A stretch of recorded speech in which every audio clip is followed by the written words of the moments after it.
سوال کیا گیا، کیا فرماتے ہیں علماء دین اس مسئلہ میں کہ کسی اولیاء اللہ یا شہید کے مزار شریف پر پھول یا کپڑے کی چادر منت مان کر چڑھانا شرعاً کیسا ہے؟ آپ علیہ رحمہ نے جواب ارشاد فرمایا کہ یہ منت کوئی شرعی نہیں ہے، اذ لیس من جنس ہی واجب، اس لیے کہ اس کی جنس سے کوئی واجب نہیں ہے۔ ہاں، پھول چڑھانا حسن ہے کہ جیسا کہ اس پر تفصیلی گفتگو گزر چکی، اور قبور اولیاء کرام پر چادر بقصد تبریک ڈالنا مستحسن ہے، یعنی برکت کی وجہ سے اگر چادر ڈالتا ہے کسی اللہ کے پیارے کی قبر پر، اللہ کے کسی ولی کی قبر پر، تو یہ اچھا ہے، اس لیے کہ جیسا کہ بزرگان دین نے اس بارے میں تصریح فرمائی کہ ذالک ادنیٰ ان یعرفن فلا یؤذین، کہ قبر کی ایسی پہچان ہو کہ لوگ انہیں ایذا نہ پہنچا سکے، یعنی اللہ کے پیاروں کی قبر ایسی نمایاں ہو کہ اگر چادر وغیرہ اس نیت سے ڈالی جائے تاکہ قبر نمایاں ہو جائے اور لوگوں کو پتہ چلے کہ یہ کسی اللہ کے پیارے کی قبر ہے، تو اس میں حرج نہیں ہے، لیکن یہ منت شرعی بھی نہیں ہے۔ یعنی اگر کسی نے یہ منت مانی کہ میں فلاں بزرگ کی قبر پر چادر چڑھاؤں گا، میرا یہ کام ہو جائے یا ایسا ہو جائے، یا پھولوں کی منت مانی، تو بہرحال یہ منت شرعی نہیں ہے، یعنی یہ وہ منت نہیں ہے کہ جس کا پورا کرنا واجب ہو، جس کا پورا کرنا ضروری ہو، کہ جو عبادت کی جنس میں سے ہو، وہ ایسا ہے ہی نہیں ہے۔ اور منت کا اصول یہ ہے کہ منت وہ چیز بنتی ہے کہ جس کی جنس میں سے کوئی عبادت اللہ تعالیٰ نے واجب یا فرض کی ہو، تو قبر پر پھول ڈالنا یہ بھی کوئی فرض واجب نہیں ہے، اور نہ ہی چادر وغیرہ چڑھانا یہ کوئی واجب ہے یا فرض ہے، اس وجہ سے یہ منت کی جنس میں سے نہیں ہے، تو بہرحال منت شرعی نہیں ہوگی۔ اور اس پر ایک اور چیز بھی یہاں پر آپ علیہ رحمہ نے بیان فرمائی کہ جو چادر مزار پر ڈالی جاتی ہے وہ کسی کا حق نہیں، نہ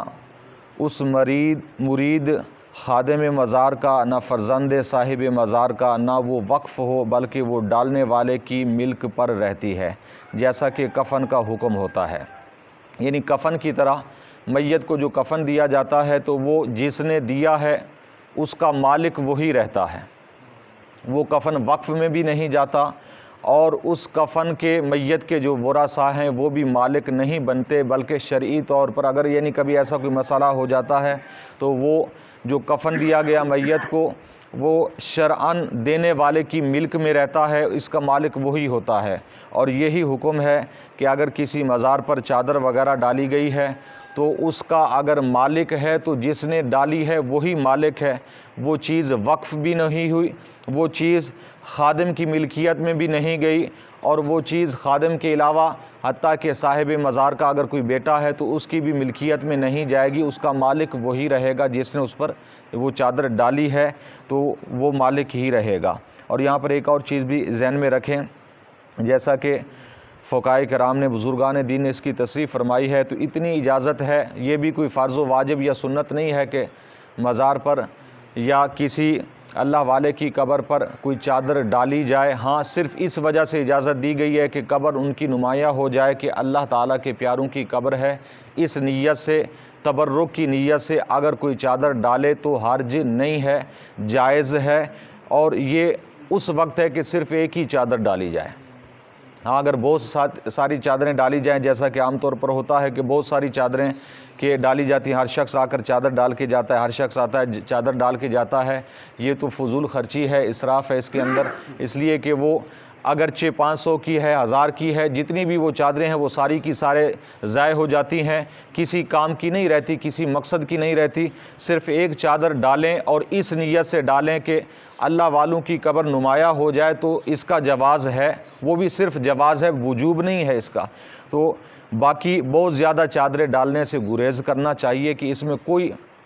نہ دنیاوی نفع ہے نہ اخروی اس کے اندر کوئی فائدہ ہے، نہ اس پر اجر و ثواب ملنے والا ہے، بلکہ اس میں مال کا ضیاع ہے، فضول خرچی کے اندر شمار ہوگا، اس لیے اس سے بچنا لازمی اور ضروری ہے۔ ایک ہی چادر اگر کسی اللہ والے کی مزار پر ڈالیں اور اس نیت سے ڈالیں کہ اس سے برکت ہوگی اور اس سے لوگوں کو پتہ چلے گا کہ یہ کسی اللہ کے پیارے کی قبر ہے، تو اللہ تعالیٰ کی بارگاہ میں دعا ہے نبی کریم صلی اللہ علیہ وسلم کے وسیلہ سے ہم سب کو دین کی صحیح سمجھ عطا فرمائے،